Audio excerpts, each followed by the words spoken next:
Nous allons lire la Bible dans le livre de Matthieu. Matthieu chapitre 2, et les versets 1er.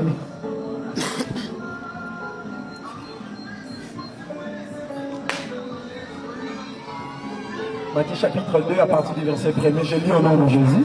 Amen. Il est écrit ceci. Jésus était né en Bethléem, en Judée, au temps d'Hérode, temps du roi Hérode. Voici des mages d'Orient arrivèrent à Jérusalem et dirent, où est le roi des Juifs qui vient de naître? Car nous avons vu son étoile en l'Orient et nous sommes venus pour l'adorer. Le roi Hérode ayant appris cela, furent troublés et toute Jérusalem avec lui. Il ensembla les principaux sacrificateurs et les scribes du peuple et les informant et s'informant auprès d'eux. D'où devait naître le Christ. Le verset 5, la Bible dit, ils le dirent à Bethléem à Judée, car voici ce qui était écrit par le prophète. Et toi, Bethléem, terre de Juda, tu ne certes pas la moindre entre les principales villes de Juda, car de toi sortira un chef qui paîtra Israël, mon peuple. Verset 7. Alors le roi Hérode fit appeler en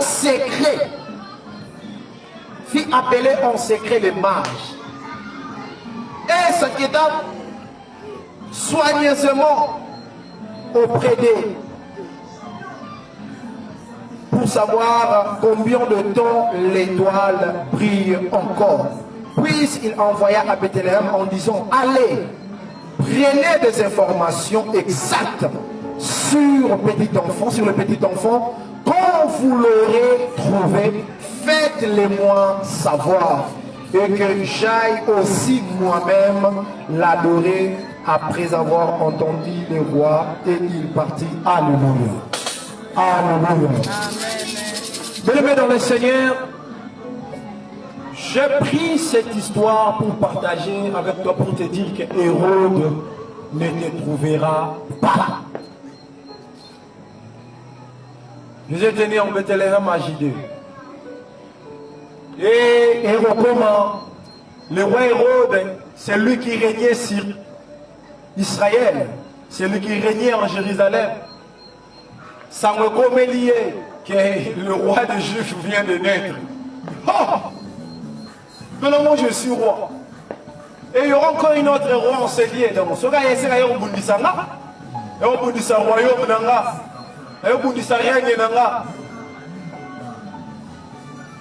Tu peux imaginer Hérode prendre des décisions pour combattre le Christ. Dans le moment où il y a un bébé, il y a un peu de l'autre. Il y a un peu de l'autre. Ah, on a un peu de l'autre. Daniel Nazana Rapo. Ah, Daniel Lorotia, Nazanano. Et là, il y a un moment où on va bundisser là. Il y a un peu de sous-système là. Au moment où on a peut-être, il y a un peu de période, aux anons d'un mot côté, aux anons d'un côté, et un gars qui peut t'arrêter. Non, l'ennemi qui te combat, à son combat, tu es pendant eux, aux alléluia. Amen. À son combat, tu es pendant banzala, ou l'élo.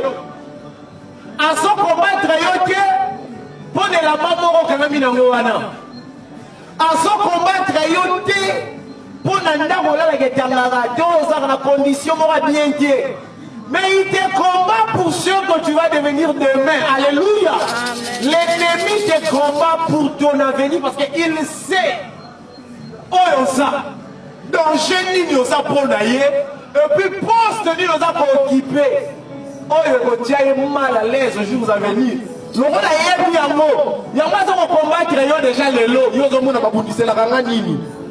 Parce qu'il y a quand même le papa, mais lui, il est roi. Mais le Christ, c'est pas un bébé. On rebondit ça bébé.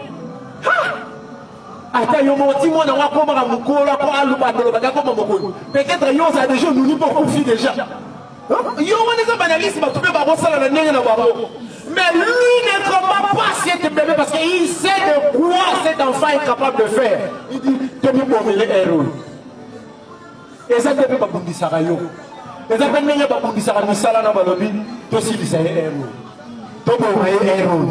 Ma camoufle, tu peux dire ça, héros. Tu peux dire comme un boulot. Dans la Bengi mange, c'est que la Bible dit Jérusalem était trouble. Ensemble avec Hérode, Jérusalem était trouble. Et c'est avec ça, à Bengi mange, pour avoir information. Je ne sais pas, ma belle Ranani, pour avoir information à Vina. Ma négocier pour ma position parce que le roi Hérode pour avoir information sur le Christ il fallait avoir mage ça y est sur Asawa mais non nani information à Vina. C'est le membre de ta famille, ce sont tes amis, c'est tes enfants, ton mari, ta femme, tes amis, je ne sais pas. Parce que pour le Christ, c'était les mages à qui le roi Hérode a sollicité Aïeba, Azawapi, Ponakoma, et moi, il y a une flatterie, alors, ceux qui m'ont mis place à ça, Oye Misanga, Alléluia. L'ennemi, quand il vient vers toi, il ne dit pas la vérité à Oyefaya. C'est pour ça qu'il faut faire très attention. Parce que le diable n'a jamais dit la vérité dès le commencement. Il est le menteur de l'histoire. Il est le père des mensonges, du mensonge dont il y a le coutaillé. Alors, la vérité, on m'a dit, il y a une édition couleur rouge.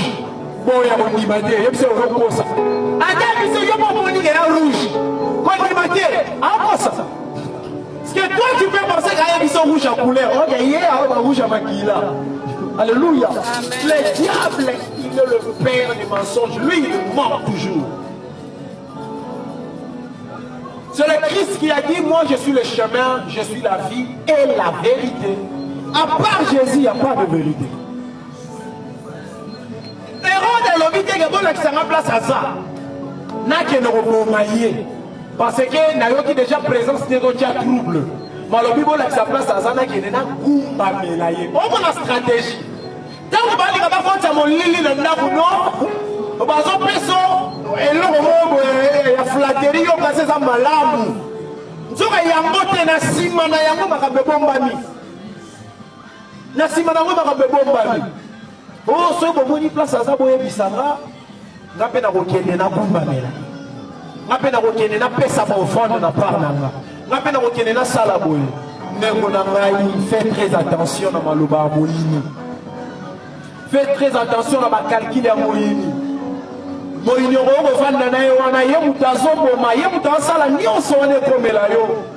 Mais ye wana penda zo emission mawe. Ni kamo penza biso azara na souci na ngai. Mais il y a un maître, à la base, à l'auteur, il y a ma ramozomo. À la vérité, dans la Bible, il y a qui place à ça.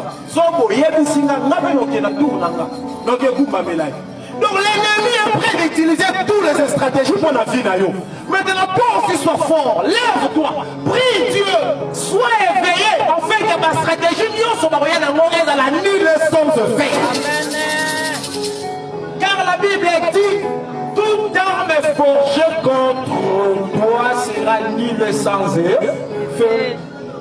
Ceux qui arment Barossa, les ont le Bouddha, les ont nulle sans effet. Ceux qui ont ma stratégie à mon manga, les ont nulle et sans effet. Il pensait que ceux qui utilisaient le Bouddha, le mage, Bakoni, Bakoumameli, Seigneur, Basongi, Balouka et Pété, Bayébissé et le Bouddha. Ma monnaie est pétée. Zamba épargné, il y a la traître.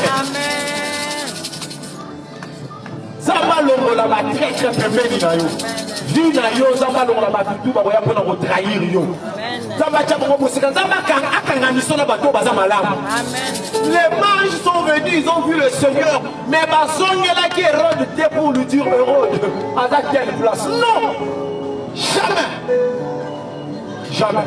Et puis Hérode atikalaki kokutana na Seigneur te atikala komona ye te atikala kosimba ye te atikala kosala mpe mabe moko te. C'est pour te dire que Hérode nyonso abundisaka yo ata saleli lokuta ata saleli bongonga ata saleli bongonga ata saleli magie nini okutanaka na yo te akobebisaka yo te ezala boma alia deja basusu akweyisa bingambe mais soki akomi epa na yo kaka na kibebe oza wana deja akomona te combien de fois tokomibo atikali omona te tikali kokutana na ye te.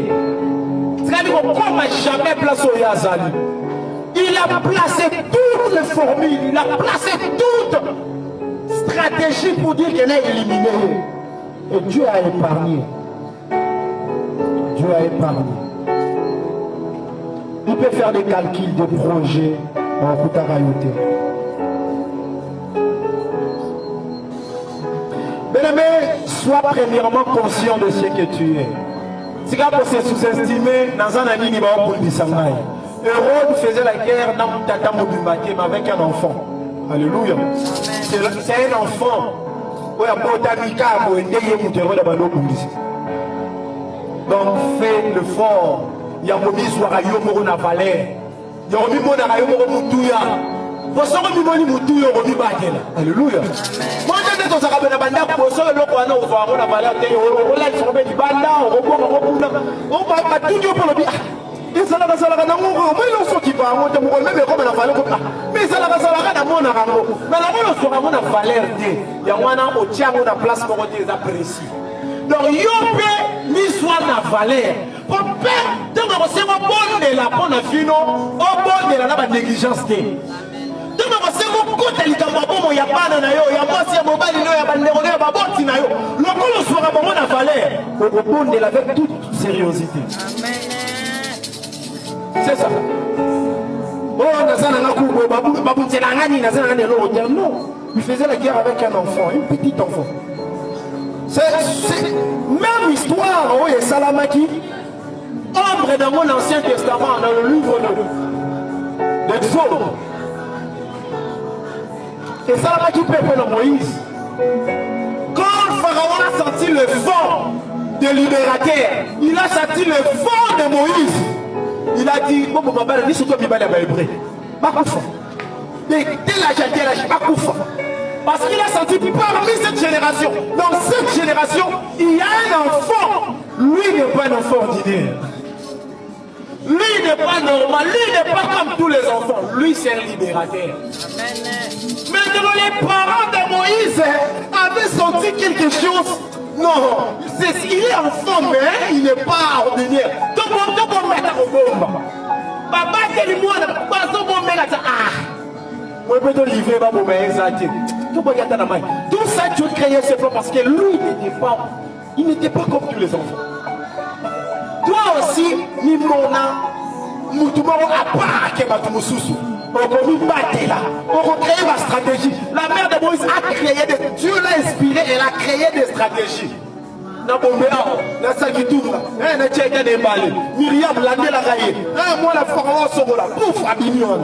C'est parce qu'il va soit qui est la valeur.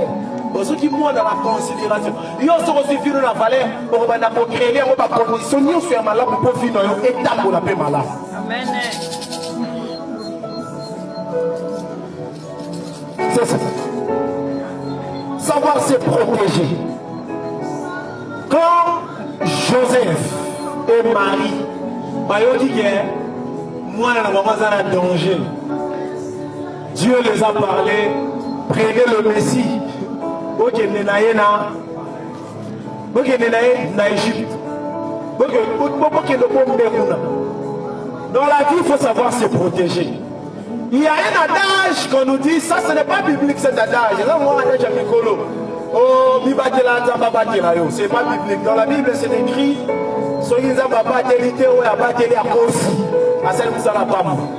Mais mi batela nzamba batela les adage ya mikolo et c'est très important et soumara. Comme Marie a compris que moi là dans un danger va kimineji. Alors là mais ange a bibi la kinga. Alors ba ki que moi na robota.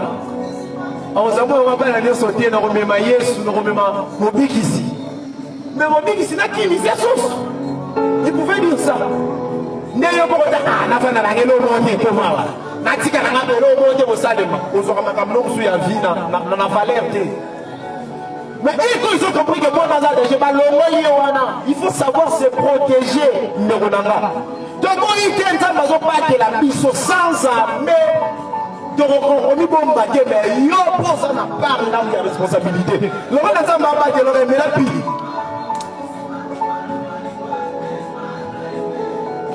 Le roi n'a pas battu la yo. Kenolia yomowana chakimades fumwa. Madesu, Pondu, Matembele.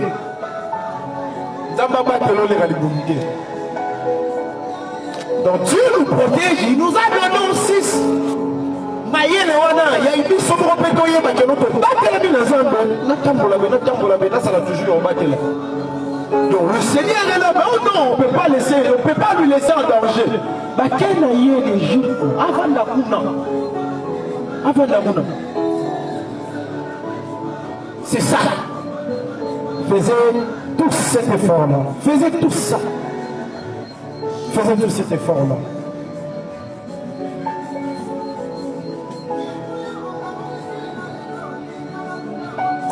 C'est ça. Donc il faut qu'on nous batte. Il faut qu'on nous batte. C'est très très important. Il faut qu'on nous batte.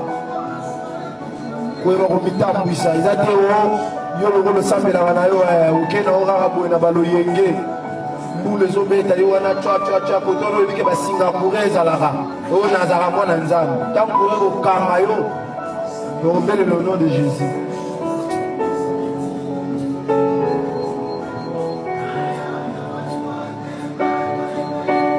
Donc c'est ça.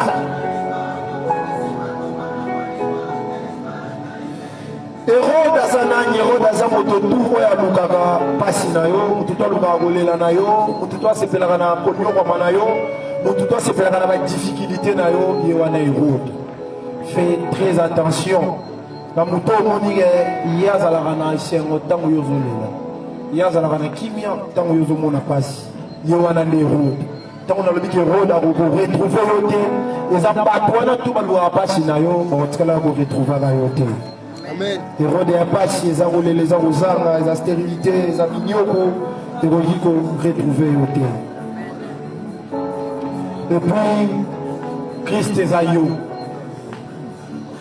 Hérode a retrouvé au terre, Hérode a retrouvé Christ est aïeux. Il y a un homme qui l'a retrouvé. Parce que si dans l'époque, Hérode a retrouvé Christ était, le nom Hérode est abandonné, le nom Christ est aïeux. Mais il va retrouver des bakotika la retrouver yo te bana na yo bakoretrouvera bango te mobali na yo bakoretrouvera yo te mosala na yo bakoretrouvera yango te to beteli liloba mpo tango makoto nzambe naloba pambola yo. Bien-aimés dans le Seigneur, nous allons prier. Nous allons prendre peut-être 4-3 minutes de kobondela kozokoloba na nzambe. Bon, nous sommes à passer dans la liwa, dans la kolela, dans la base à la frapper dans l'aveuglement. Pour nous, ni bana, ni moi, ni mobile, ni baboti, to bon, ni la commande.